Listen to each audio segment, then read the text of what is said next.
नमस्कार दोस्तों, आज के वीडियो में आप सभी लोग का स्वागत है। दोस्तों आज का तारीख है 26/11। भारत में 26/11 एक ऐसी तारीख है जिसे याद करके सबकी आंखें नम हो जाती है। आज से 16 वर्ष पहले इसी दिन यानी 26/11/2028 को दुनिया के सबसे भीषण और क्रूर आतंकी हमलों में से एक हमला भारत के कमर्शियल कैपिटल कहे जाने वाले बम्बई पर हुआ था, जिसने भारत ही नहीं बल्कि पूरी दुनिया को दहला दिया था। किसी ने कल्पना में भी नहीं सोचा था कि इतना बड़ा हमला हो सकता है। उस दिन मुंबई ने दहशत का ऐसा भयावह रूप देखा था जिसमें कई लोगों की पल भर में जान चली गई थी। उस आतंकी हमलों को याद करके आज भी लोगों की रूह कांप उठती है। इस हमले में सिलसिलेवार बम धमाकों में 164 लोग मारे गए थे और 300 से भी अधिक घायल थे।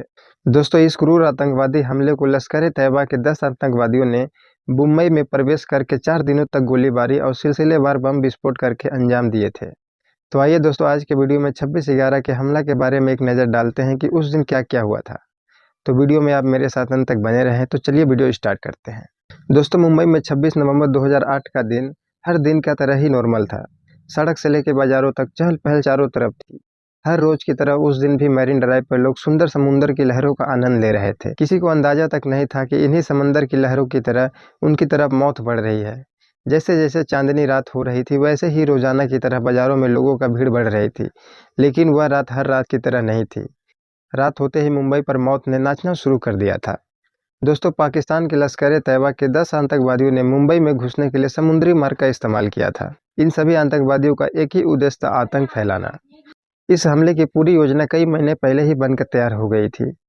दोस्तों 21 नवंबर को पाकिस्तान के कराची के रास्ते गुजरात होते हुए ये ट्रेंड आतंकवादी मुंबई में पहुंचते हैं। भारतीय सेना को चकमक देने के लिए उन्होंने सबसे पहले एक भारतीय नाव को अगवा करके उसके 4 लोगों को मार देते हैं और जहाज के कैप्टन को धमकी देकर भारत की सीमा के अंदर इंटर करते हैं। इसके बाद वह स्पीड बोट से समुद्र के रास्ते रात को 8 बजे कुलाबा के पास मछली बाजार पर उतरते हैं और टैक्सी से 4-4 के ग्रुप में अपनी मंजिल की तरफ चल पड़ते हैं। बाद में फिर ये लोग 2-2 के ग्रुप में अलग-अलग जगहों पर बढ़ जाते हैं।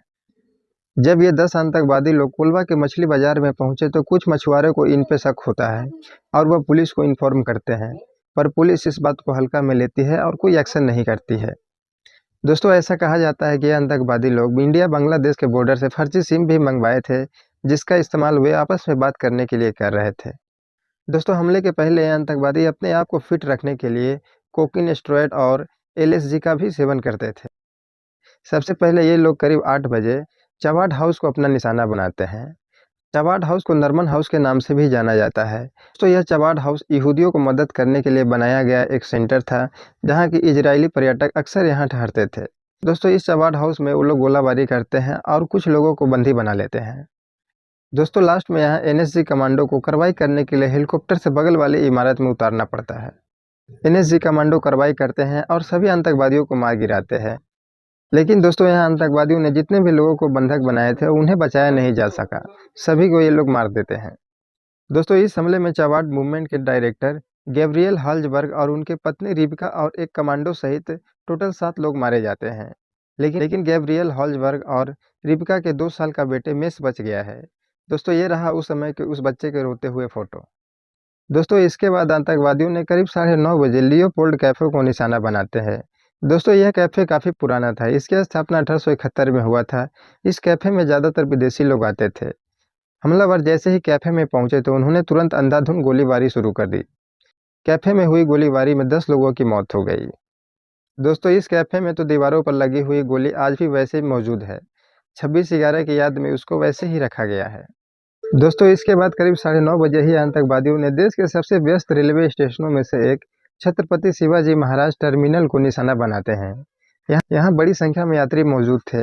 2 आतंकवादियों ने यहाँ पहुंचकर अंधाधुंध फायरिंग करते हैं। दोस्तों इन 2 आतंकवादियों में एक मोहम्मद अजमल अमीर कसाब था और दूसरा इस्माइल खान था।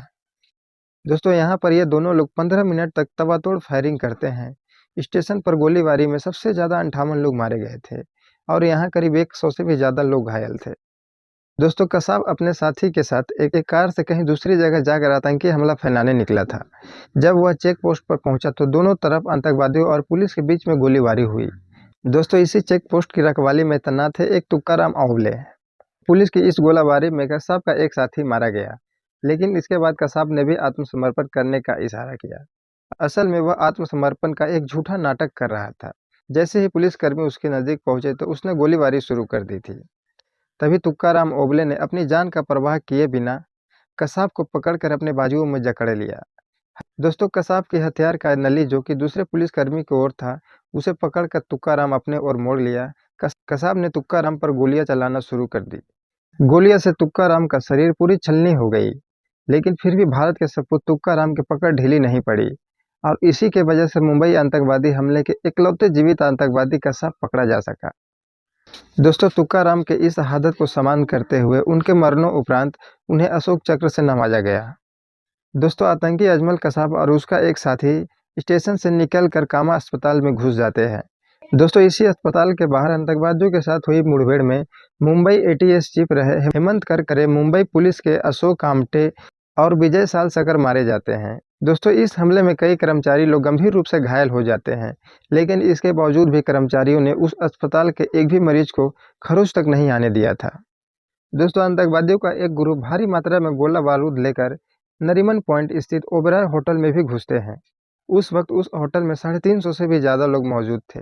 यहाँ पर आतंकवादियों ने कई लोगों को बंधक बनाया था, लेकिन नेशनल सिक्योरिटी गार्ड के जवानों ने दोनों ही हमलावरों को मार गिराया। दोस्तों, इसके बाद 10:15 पर बोरीबंदर इलाके में टैक्सी में एक धमाका होता है, जिसमें ड्राइवर और 2 यात्री मारे जाते हैं। इस धमाका के ठीक 15 मिनट बाद विले परले इलाका में एक और दूसरा धमाका होता है। उसमें भी टैक्सी ड्राइवर के साथ एक यात्री मारे जाते हैं। दोस्तों, इस तरह से यहाँ अलग-अलग जगहों पर 6 धमाका होता है, जिसमें 15 लोगों से भी ज़्यादा घायल हो जाते हैं। दोस्तों, आतंकवादियों ने मुंबई की शान कहे जाने वाले गेटवे ऑफ इंडिया के पास 105 साल पुराने ताज होटल को भी निशाना बनाते हैं। जिस वक्त होटल पर हमला हुआ था, उस समय डिनर का समय था। रात के समय होटल में करीब 450 लोग जमा थे। ये ज़्यादातर लोग हाई प्रोफाइल के थे। दोस्तों, ताज होटल में उस समय अंतर्राष्ट्रीय व्यापार संघ के संसदीय समिति के कई लोग मौजूद थे।